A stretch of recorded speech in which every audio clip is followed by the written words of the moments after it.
Everyone has their favorites. Your parents when it comes to their favorite child, unless they only got one, you when you got a favorite snack, or me when it comes to my favorite WarioWare game. I like all of them except Game and Wario.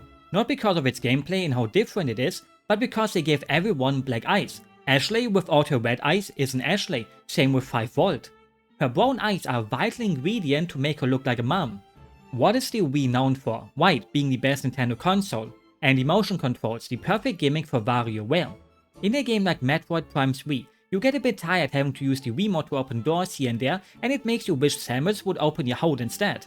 A minigame collection is the best way to show them off because nobody would get mad when you use them in there. That's why Carnival Games is everyone's favorite third-party game on the Wii after all. What I always loved is how random everything is. If you don't know anything about WarioWare, you might think, oh, these two little girls are kunoichi. That means their minigames are gonna be about ninjas and all that, right? Wrong, you bounce a tennis ball or waggle the Wiimote till your pen whites again. And their boss stage is having to drive a taxi around that is almost impossible to crash. I wonder where he is driving to. Maybe the leather club, most likely, judging by his outfit and overall look. Sometimes you can judge a book by its cover. The girl who lives next door in the haunted mansion called Ashley, who is a witch, she must have some rather witchy minigames, right? No, you do hula hoops instead. Something I can do in real life regardless of how often I have tried. I haven't tried it in over 20 years. I'm pretty decent at jumping with a rope though, especially if it involves me jumping from a chair first before using it. Except for 9V, he always got Nintendo games for you to play. I love killing pigments. They deserve it. Suffer. Back then it blew my mind, just like the NES games in Animal Crossing. I'm playing a video game inside of a video game. This was Inception for me, before that movie existed. I have never seen that movie actually, so I don't know if it's a good comparison. Maybe the old exhibit meme would fit more. You just never know what kind of minigame is waiting for you, and that's not exclusive to just move moves because every WarioWare is like this, but what I love is how quickly you have to move your Wiimote around. All of them had their own little gimmick before and after, but here I always felt it's used in the best possible ways because the Wiimote has many users. Some you would have never thought about. Or some have and tried them out like ramming it up your ass. I am sorry for calling it the Wiimote though, because here it's the form baton, and the nunchuck is called the balance stone. I love how the screen actually changes when you plop the nunchuck in. It's the little things sometimes that really matter in life. I will keep calling it the Wiimote because it's easier to say, sorry. It comes in many different forms and shapes, and you always have to be ready to break your hand when getting into the right position. They all come with a little explanation when having to do them for the first time though, so it won't be too hard.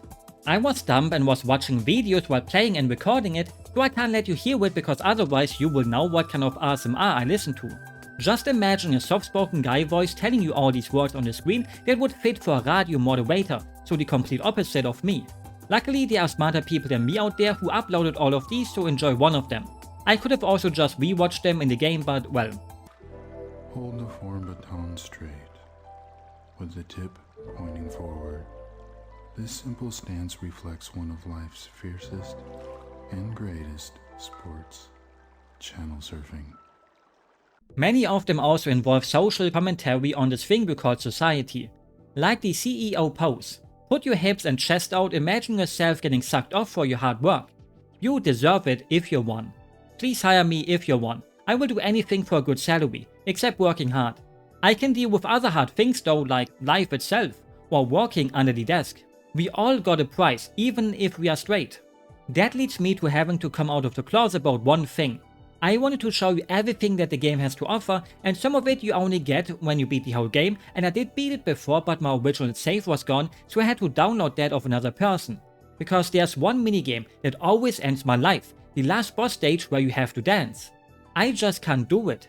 Look at my terrible tries when playing it without even getting punished for it, because I'm doing it in the free play mode.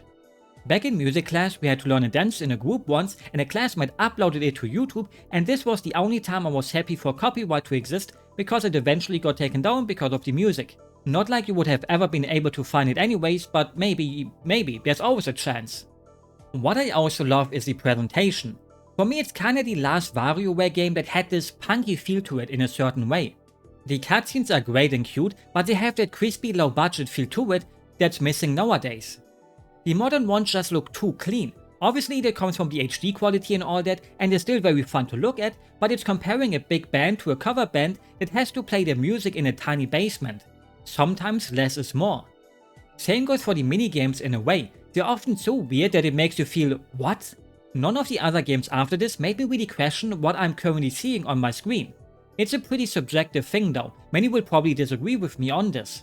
Another thing I love about it is that it has so many little modes that kinda make you wonder, why? Did the game need a minigame where you shoot cans? It did not, but it has them anyways and it's better off with them. Who needs Dodonpachi when you got this little bird's game? I feel a bit bad for him, now he's mostly known for those leaks. At least not the kind of red pants leaks. He wants most Nintendo fans after the age of 30 know well. You can also test your reading skills by this little bunny game, that also comes straight out of Mario Party. Put the red flag up with the Wiimote or the white one with the nunchuck, depending on what the game tells you to do. Don't fall for the tricks of these bunnies. Look at how it makes fun of you if you do. I feel bad for failing this bunny, he's really disappointed in me. Then you also got its own version of Out of Balance, one of my favorite WarioWare games. This one shows you that all the physics classes in school were useless. The laws of physics sometimes just don't apply how they should. In real life this would totally hold too, trust me. Balloon Trip is also here with a 3D version of it, or my favorite, Breakout but with ping pong and having to get up a tower. All of these feel like games where someone in the studio asked their boss, hey, can I put my idea into the game? And they said, yep, go ahead my friend. Those minigames are not the only different game modes though. There's also the free play mode where you can play any minigame you want and do all of its different difficulties. You can also play the game mode where you have to play 20 minigames and create a big boy.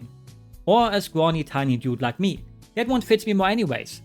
You don't need muscles to be strong. I could take anything or anyone in a fight despite being small. There's also endless modes where you can try to get the ultimate high score, and one of them also allows you to not even get notifications for what pose you have to do beforehand. So you really need to know all of the games and know how you have to hold your Wiimote. The ultimate smooth moves test. Where the game truly shines like a bald head, I really want to touch a bald person's head and rub it, is the multiplayer. But I can't demonstrate the multiplayer well because I'm all by myself. The good thing is, all of it only needs a single Wiimote or a nunchuck with it, so you can just pretend I'm playing it with other people, like how I had to pretend to. I didn't feel lonely at all. Don't ask me why I call this me my wifey. I have never been married before. And don't blame me, we all had a Hitler and pedo bear me back in the day, don't deny it. Just a bit weird that he got the minigame where you play as an old man and have little kids hang onto you if you beat it. What did the game mean by that? Why did pedo bear get that one? You want your neighbors to ring your doorbell and choke you out for being too loud? Play the game mode where you and your friend are kinda chained together like a bad marriage, where you can't leave because of the kids without realizing being raised with parents who scream at each other all the time is even worse. Jump at the right moment and try to see who can go the farthest in life, unlike me because I'm pretty sure I'm behind all of them, even the ones who are already dead. Don't forget to also do the poses together afterwards. Otherwise you wouldn't be real friends. Real friends pose together. There's darts and it's certainly darts, it's missing the pub atmosphere sadly. It would have been nice if they did the Wii Sports bowling thing where you can see other Miis around the bar, or have a little bit more WarioWare flair to it, it's just darts. You love the blow up a bomb minigame from Mario Party? Then Bomb is the game mode for you. You can pump it up yourself or let the others pump you while you have to beat a minigame. So every time you fail at a minigame, you have to do it again, but it could be your last if they're great at pumping. So don't play it with your loser friends because they're skilled at it because they have nothing better to do all day than pumping. The worst and best one is the nose battle. You and your friend both get a nose to control and depending on who snorts up 3 things first gets to win. And the winner gets to put their nose onto a painting after you get through the nose tunnel as a nose. There's a lot of noses in the game. Just like in the best Souls-like game ever, Nose. It's free. Go play it if you want your nose to be blown. It's actually a pretty decent game for a nose lover, kinda, I don't know. If you don't want any of those fancy modes, you can play the typical ones like Survival or Lifeline. Not to mix that one up with the PlayStation 2 game where you give the girls comments with your voice. It actually works kinda well, even when you got a bad accent and voice like me, for the most part. In Survival you only get one try and if you fail, you're out. A bit like Russian roulette. Don't play that please, let's just play a round of Mensch ärgere dich nicht instead. And have a great board game evening together.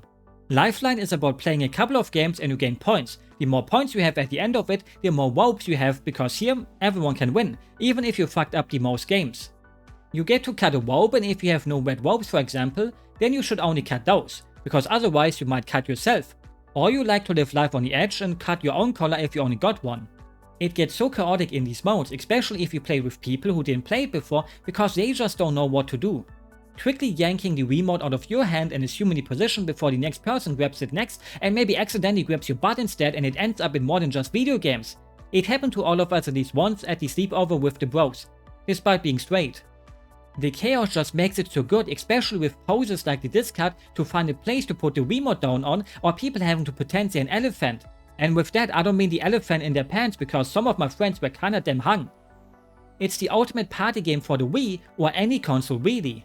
I also love Move It because it feels like a real sequel to Smooth Moves and use the Joy-Cons in the same way, even giving you those title cards for the different poses, but here everything just felt weirder, cooler, more fun. So it will remain as my favorite WarioWare for now, and most likely forever will. I know I could have went way deeper into detail about the minigames it has, but maybe one day I will do a ranking of every single WarioWare minigame, so it will have to wait for that. You got to see many of them anyways in the background. With that said, I hope you enjoyed the video and will have a good day, a good night, or whatever fits your time zone. I would recommend this to anyone who loves video games. No person could ever dislike WarioWare if they like video games, otherwise you don't love them. You can't attack this statement, you know it's true. I could have talked way more about the game, but sometimes you need to keep it short, because WarioWare would want it that way, right? A 40-minute WarioWare video would be kinda out of place because the game itself is like bum bum bum bum bum, things come, things go fast. So just like the video kinda in a way. Bye bye.